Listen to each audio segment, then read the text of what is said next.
नमस्ते and welcome to my channel Deep पास्ट Universe. आज मैं बात करूंगी कुंभ लग्न राशि वालों के लिए कैसा रहेगा जुलाई 2026 का महीना।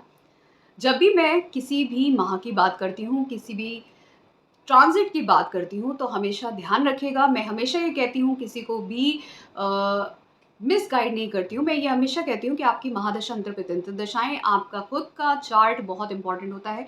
ट्रांजिट्स आपको वो मैपिंग दिखाते हैं कि आखिर हो क्या रहा है इस समय में। तो आप उसको देख सकते हैं, आपकी महादशा अंतर्पितंत्र दशाएं किसकी चल रही हैं और ट्रांजिट जो चल रहे हैं, जिस हिसाब से उन ग्रहों के बारे में जो मैं बात कर रही हूँ, हो सकता है वो चीज़ उस ग्रह के हिसाब से आपके ऊपर निकल जाए। तो आपको इस चीज़ का ध्यान रखना है। अगर मैं आपके लग्न के स्वामी की बात करूं, जो शनिदेव बनते हैं, वो इस माह में दूसरे भाव मीन राशि में रहते हुए रेवती नक्षत्र में रहेंगे। रेवती नक्षत्र नक्षत्रों का आखिरी नक्षत्र है, 27वां नक्षत्र है, जिसके जो रूलर बन जाते हैं वो बन जाते हैं बुध देव। अब बुध देव जो हैं इस माह में अपनी ही राशि स्वयं मिथुन राशि में ही रहेंगे। और वो किस हाउस के लॉर्ड हैं? आपके आपके पंचम भाव और अष्टम भाव के लॉर्ड है, अच्छे माने जाएंगे। साथ में जिस राशि में है शनिदेव, वो है बृहस्पति देव की मीन राशि। और बृहस्पति देव कहाँ पे है? ये है उच्च की राशि, आपकी कर्क राशि में, आपके छठे भाव में, और दृष्टि भी दे रहे हैं शनिदेव को। पुष्य नक्षत्र में, शनिदेव के नक्षत्र में। बहुत स्ट्रॉन्ग कॉम्बिनेशन है। छठा और दूसरा भाव मिल रहा है। 12वें भाव पे भी दृष्टि है बृहस्पति देव की, 10वें भाव पे भी। जो लोग जॉबलेस हैं उनको जॉब मिल जाएगी, अच्छी जॉब मिलेगी, अच्छी सैलरी के साथ। जो लोग जॉब चेंज करना चाहते हैं उनके लिए भी अच्छा है। जो बड़ी गवर्नमेंट पोजीशन के लिए भी ट्राई कर रहे हैं, फॉरेन जाना चाहते हैं, उनके लिए भी अच्छा है। जो किसी ऐसी फील्ड में जहाँ पे कंसल्टेशन देना होता है, उनके लिए भी बहुत अच्छा समय है।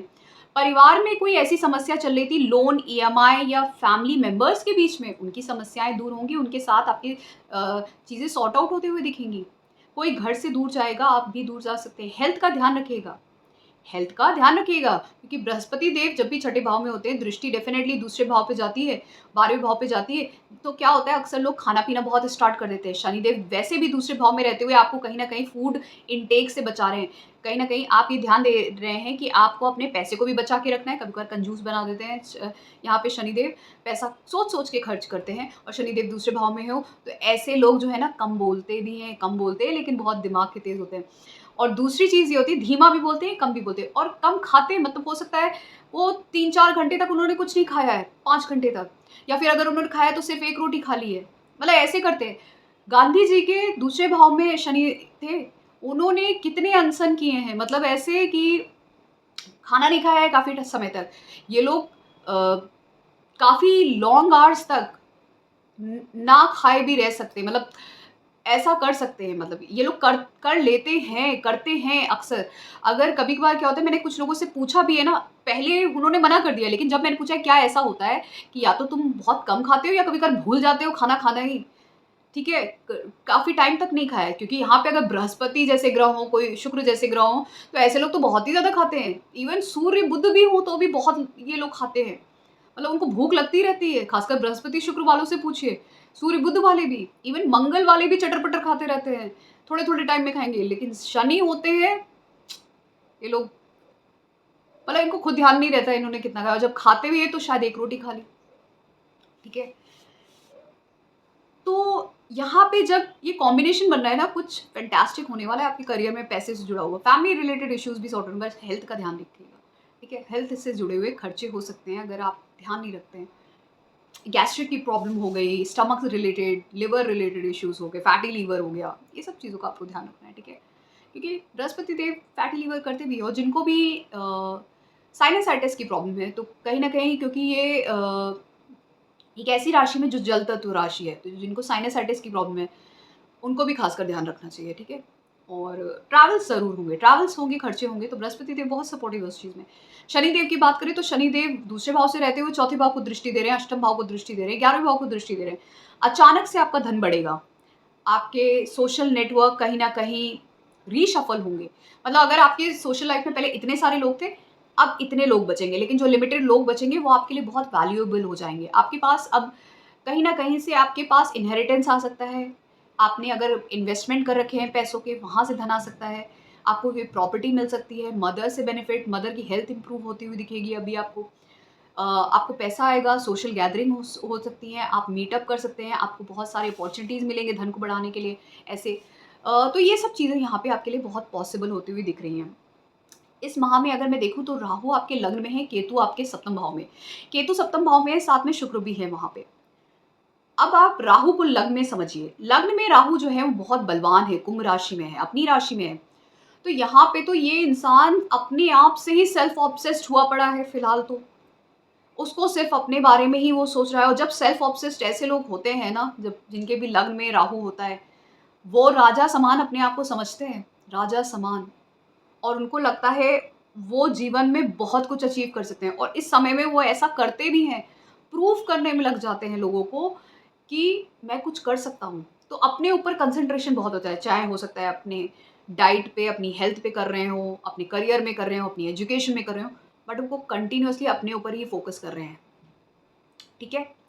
केतु सप्तम भाव में अपने ऊपर ध्यान ही मतलब दूसरे पे ध्यान ही नहीं है। रिलेशनशिप में प्रॉब्लम हो सकती है इसकी वजह से, मैरिज में प्रॉब्लम हो सकती है, ठीक है? बिज़नेस पार्टनरशिप में प्रॉब्लम हो सकती है। वो कम्युनिकेशन डिस्टर्ब करता है फिर वहाँ पे आपका। शुक्र आ गए हैं लेकिन साथ में 4 जुलाई से केतु के साथ। शुक्र क्या है आपके? शुक्र यहाँ पे आपके चौथे भाव के मालिक हैं, नवम भाव के मालिक हैं। योग कारक ग्रह हैं। योग कारक ग्रह फाइनली आपके सप्तम भाव में। सपोज़ आपकी शादी होनी है, बातचीत चल रही है, शादी के लिए कहीं न कहीं इंटरेक्शन चल रहा है, तो अभी आपका फ़ोकस शादी की तरफ जाएगा, बातचीत होगी। हो सकता है तय भी हो जाए, आप किसी से अट्रैक्ट भी हो जाएँ, क्योंकि राहु ना सिर्फ़ शुक्र को देखेंगे, दृष्टि देंगे, पर शुक्र केतु के साथ एक अच्छा योग भी बनता है। देखिए धन का भी योग बनता है ये, फॉरेन ट्रैवल का योग बनता है, धन का, कम्फ़र्ट्स का, पैसे खर्च करने का और पैसे आने का भी योग बनता है। किसी के साथ अट्रैक्शन का, नया रिलेशनशिप बिल्ड होने का, नई शुरुआत होने का, तो मैरिज के प्रॉस्पेक्ट्स बढ़ जाते हैं। तो आप कहीं न कहीं भाग्य से, आपके माता-पिता के सहयोग से आपकी शादी की बात हो सकती है कहीं पे। ठीक है? या शादी में इश्यूज़ चल रहे थे तो वो सॉर्ट आउट हो सकते हैं उनकी वजह से। बिज़नेस में इश्यूज़ चल रहे थे उनकी वजह से सॉर्ट आउट हो सकते हैं, या नया बिज़नेस शुरू हो सकता है। फॉरेन ट्रैवल्स हो सकते हैं। घर के कम्फर्ट्स के लिए आप कुछ पैसे खर्च कर सकते हैं वहाँ पे। ट्रैवल्स के लिए खर्च कर सकते हैं, माता-पिता के लिए खर्च कर सकते हैं, कोई पिलग्रिमेज विज़िट हो सकता है, पूजा हो सकती है आपके घर में कुछ ऐसे ऑर्गनाइज़। तो बहुत अच्छे इवेंट्स यहाँ पे होते हुए दिखेंगे, और राहु कहीं न कहीं आपके पंचम और नवम भाव को एक्टिवेट कर रहा है, तो घर में कहीं न कहीं पूजा ज़रूर होगी। और किसी क्या बोलते हैं, जो बहुत ही उग्र देवता या देवी होते हैं, उनकी किसी की पूजा हो सकती है यहाँ पे।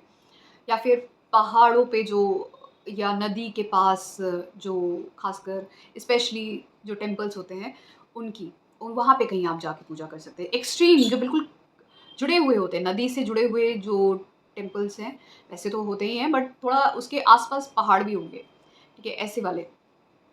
और साथ में जैसे मैंने बोला, तो वो थोड़े उग्र देवी-देवता हो सकते हैं। ऐसे लोग टेक्निकल काम में बहुत अच्छा करेंगे, बहुत ही स्मार्ट वर्क करेंगे, एजुकेशन में, टेक्निकल एजुकेशन में। बट स्मार्ट वर्क करिए, शॉर्टकट मत लीजिए। फिर सूर्य की बात करें, सूर्य रहेंगे मिथुन राशि में 15 जुलाई तक। वहाँ पे बुध भी रहेंगे, वक्री बुध रहेंगे, और दोनों ही ग्रह जब मिथुन राशि में हैं और ये आपके पंचम भाव में हैं, तो आप ये देखेंगे सूर्य आपके सप्तम भाव के मालिक हैं, बुध आपके पंचम भाव के मालिक हैं, बुध ना सिर्फ आपके अष्टम भाव के मालिक हैं। तो यहाँ पे ये होगा कि जो लोग लव रिलेशनशिप में जाते हैं, तो लव रिलेशनशिप के बाद आपकी मैरिज होने के चांसेस बढ़ जाते हैं। और फिर उसके साथ-साथ आप ये भी देखेंगे कि बहुत सारे लोगों के अगर रिलेशनशिप में, शादी में प्रॉब्लम चल रही थी, तो कहीं न कहीं आपके बीच में एक बहुत मधुरता आ सकती है, एक अच्छा संबंध बन सकता है, वापस से आप दोनों के बीच में एक अच्छा पॉज़िटिव इंटरैक्शन हो सकता है, एक पॉज़िटिव फीलिंग डेवलप हो सकती है वापस से। तो कहीं न कहीं ये एक अच्छा पॉज़िटिव टाइम रहेगा, अच्छा रिलेशनशिप बिल्ड होगा, शादी होने के चांसेस, नया रिलेशनशिप शुरू होने के चांसेस यहाँ पे आपको दिखते हैं। और आप कहीं न कहीं अपने एजुकेशन में भी अच्छा कर सकते हैं, एजुकेशन की वजह से फ़ॉरेन जा सकते हैं, इसके भी चांसेस यहाँ पे बन जाते हैं। फिर अगर मैं बात करूँ, और जो लोग हेरिडिटरी पोज़ीशन के लिए ट्राई कर रहे हैं, कोई गवर्नमेंट में हेरिडिटरी पोज़ीशन, जो ऊँचे पद होते हैं हमारे समाज में, उनके लिए ट्राई कर रहे हैं, वो बहुत अच्छा समय है। चाइल्ड बर्थ के लिए ट्राई कर रहे हैं, आप अपने बच्चों के लिए कुछ ऐसा कुछ सोच रहे हैं, एजुकेशन हो, करियर हो, तो उनके लिए भी ये सब चीज़ें पॉसिबल होती हुई दिख रही हैं। फिर यही सूर्यदेव आगे कर्क राशि में बढ़ जाएँगे बृहस्पति देव के साथ, और बुध वहीं मिथुन राशि में ही रहेंगे, वक्री रहेंगे, फिर 24 जुलाई को मार्गी हो जाएँगे। तो आपका पंचम भाव तो स्ट्रॉन्ग हो गया, पूर्व पुण्य कर्म आपके स्ट्रॉन्ग हो गए। बुद्धि का प्रयोग आप बहुत अच्छा करने वाले हैं इस माह में, और बच्चों के साथ भी अच्छा हेल्दी एनवायरनमेंट रहेगा, रिलेशनशिप भी अच्छा रहेगा, आप अच्छा परफ़ॉर्म करेंगे। अब जो छठा भाव भी इतना स्ट्रॉन्ग हो गया, जहाँ पे सूर्य भी आ गए आपके सप्तम भाव के मालिक, और बृहस्पति भी स्ट्रॉन्गली यहाँ पे हैं, उच्च के हैं। तो ऐसा हो सकता है कि देखिए, आपकी अगर शादी की बात चले, तो शादी की बात चले, और लेकिन उसमें कुछ समस्या है, बट वो समस्या भी सॉर्ट आउट होती हुई दिखेगी। मतलब आई समस्या, लेकिन समस्या भी सॉर्ट आउट हो गई। या ये भी हो सकता है अगर आप शादीशुदा हैं, आपकी शादी हो गई है, तो हो सकता है कि वहाँ पे भी कोई समस्या आई, हेल्थ इश्यू आया या कुछ ऐसी बात हुई जहाँ पे आप लोग सोच रहे हैं कि थोड़े टाइम के लिए थोड़ा अलग हो जाते हैं या बातचीत बंद हो गई किसी वजह से, लेकिन वो भी सॉर्ट आउट हो जाए। देखिए बृहस्पति देव उच्च के हैं और अपने मित्र के साथ, सूर्य के साथ रहेंगे यहाँ पे। सूर्य भले ही अपने से 12 घर छोड़ के जा रहे हैं, सप्तम भाव के मालिक, तो ये हो सकता है कि आपका स्पाउस आपसे दूर जा सकता है ट्रैवल के लिए। पॉजिटिव है क्योंकि ये पॉजिटिव बन गया, तो दूर जा सकता है, ट्रैवल पे जा सकता है या उसको जाना पड़े, तो इसकी पॉसिबिलिटीज़ बन जाती है। और साथ में हो सकता है आप भी जाओ, ठीक है, ये भी पॉसिबिलिटी बनती है क्योंकि आपके लिए भी वो कॉम्बिनेशन बन रहा है। तो ये सारे कॉम्बिनेशन है, डिपेंड करता है आपकी महादशा अंतर्पित दशाएं कौन सी चल रही हैं। यहाँ पे इसी माह में मंगल देव भी रहेंगे जो 20 जून से लेकर 2 अगस्त तक वृषभ राशि में रहेंगे। मंगल देव हैं यहाँ पे आपके तीसरे भाव के मालिक और साथ में आपके दसम भाव के मालिक। दसम भाव तीसरे भाव का मालिक जब चौथे भाव में रहेगा तो यहाँ पे ये मंगल देव ना सिर्फ दृष्टि देंगे आपके सप्तम भाव को, पर दसम और 11वें भाव को दृष्टि देंगे। जब ये सप्तम भाव को यहाँ से दृष्टि देंगे तो कहीं ना कहीं आपका जो माइंड है वो हर वक्त, माइंड नहीं मतलब मैं आप, माइंड तो आपका फर्स्ट हाउस हो गया, खासकर जो आप दिल से जो भी कुछ सोचते हो किसी के लिए, वहाँ पे एक आपके अंदर एक एंगर होगा थोड़ा सा, ठीक है। होता है ना कि लोग दिमाग में तो नहीं रखते लेकिन दिल से थोड़ा सा आपको गुस्सा आता है किसी के ऊपर, दिमाग से नहीं आता, दिल से आ रहा है कुछ, आप इमोशनल हो सकते हो। इमोशनल होने के साथ साथ आपको वहाँ पे गुस्सा आ सकता है किसी वजह से। तो यहाँ पे क्या होगा ना, थोड़ा सा वो चीज़ आपकी मदर के साथ भी, मदर को भी ये इमोशनल एनर्जी फील हो सकती है, ठीक है। बट ये एक पॉजिटिव वे में होगी, नेगेटिव वे में नहीं होगी क्योंकि एक सौम्य ग्रह की राशि में है, वृषभ राशि में ये मंगल देव। यहाँ से वो इंसान क्या करेगा, जैसे आपकी मदर हो गई, वो आपके शादी के लिए, बिजनेस के लिए या स्पाउस से रिलेटेड टू चीज़ें कुछ अपने हाथ में लेने की कोशिश करेंगे, कंट्रोल करने की कोशिश करेंगे। जैसे कोई सिचुएशन बिगड़ रही है आपकी लाइफ में, आपके और आपके स्पाउस के बीच में, तो वहाँ पे मदर आपकी उस चीज़ को कंट्रोल करेंगे। या फिर आपकी शादी की बात चली तो वहाँ पे आपकी मदर रोल प्ले करेंगे, उसको कंट्रोल करेंगे कुछ चीज़ें, सिचुएशन, ठीक है। वो उस चीज़ को कहीं ना कहीं एक स्टेप अहेड जाके उस चीज़ को संभालने की कोशिश करेंगे। फिर वही चीज़ ये होगी कि आपको एक वक्त ऐसा भी हो सकता है जहाँ पे करियर रिलेटेड भी कुछ डिस्टर्बेंस हो उसमें, not in a bad way but कुछ हो सकता है, ठीक है। और साथ में आपके फाइनेंशियल भी कुछ उसमें चेंजेस आए। तो ये दो चेंज यहाँ पे कुछ 3-4 चेंजेस होते हुए यहाँ पे आपको देखेंगे, इसलिए क्योंकि ये जो मंगल देव हैं ये दसम भाव के मालिक हैं। तो वो जो चेंजेस होंगे ना, वो मंगल देव पॉजिटिव ही करेंगे आपके करियर में। एक सडन अच्छे पॉजिटिव चेंजेस हो सकते हैं आपके करियर में, जैसा आप चाह रहे थे, स्टेटस में, करियर में, जिससे आपकी वैल्यू, 11th हाउस जो होती है वो वैल्यू है, आपके स्टेटस से वैल्यू आ रही है, करियर से वैल्यू आपको सैलरी और रिकग्निशन के फॉर्म में मिलती है, तो वो सब चीज़ें आपकी वैल्यू बढ़ रही है वहाँ से। तो इस तरीके से आपका ये माह मुझे रिजल्ट देता हुआ दिख रहा है। तो आपको ध्यान ये रखना है कि आपको सिर्फ अपने ऊपर नहीं ध्यान देना है, अपने आप से ऑब्सेस नहीं होना है, सामने वाले पे भी ध्यान देना है, सामने वाला जो कहता है उसको भी एक बार सुनना है आपकी लाइफ में। तो ये था मेरा एनालिसिस जुलाई 2026 में कैसा रहेगा कुंभ लग्न राशि वालों के लिए ये माह। अगर आपको पसंद आया है please to subscribe to my channel Deep Astro Universe, and for paid consultation आप मेरे व्हाट्सएप नंबर पर मुझे कॉन्टैक्ट कर सकते हैं। Thank you so much.